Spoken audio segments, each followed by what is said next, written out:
I'm sure it's just all a very innocent coincidence that right after a couple of months after ExxonMobil says, you know, we don't really want to sponsor your Clinton Global Initiative annual meeting, that she now says, well, we need to. The woman who blamed a video for Benghazi says we need to investigate ExxonMobil for misleading the public on climate change. Coincidence?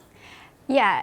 It is interesting timing. I mean, this is something that was pointed out by the International Business Times, and also I wrote about it at the Washington Free Beacon, that, you know, just a little bit over a month after ExxonMobil declines to sponsor this meeting, they sponsored it last year, Hillary Clinton is out on the campaign trail talking about how there should be a federal investigation into what the company has been doing on climate change. So it does raise some questions. I mean, we have looked a lot into whether companies who have given money to the Clinton Foundation have received any benefits from their association with that. Another question would be, you know, what about companies who stop giving to the Clinton Foundation or decline to give to the foundation at all? I mean, are there any consequences of that?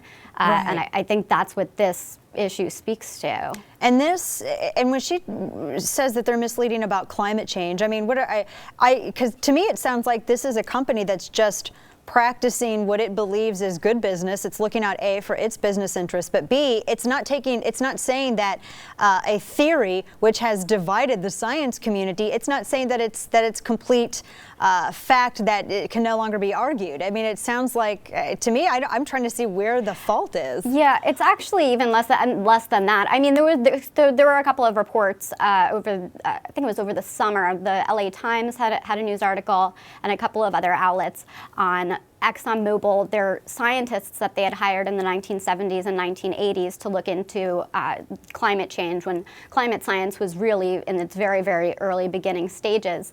And some of these scientists came up with, you know, they agreed with the idea that the climate was warming and that humans were contributing to this.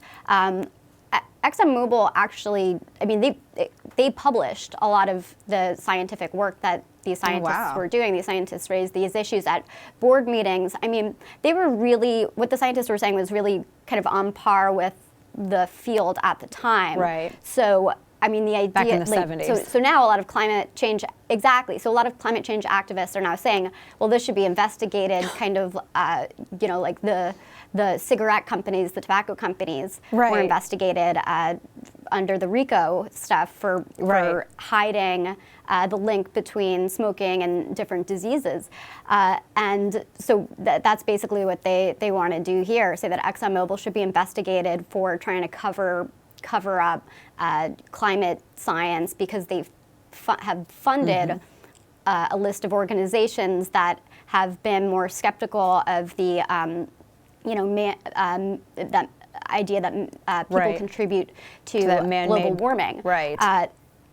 The funny thing is, though, I mean, if you do look at the list of these organizations that ExxonMobil has given money to, a lot of them are like the Heritage Foundation, the American Enterprise Institute, which obviously, you know, do more than just climate change issues.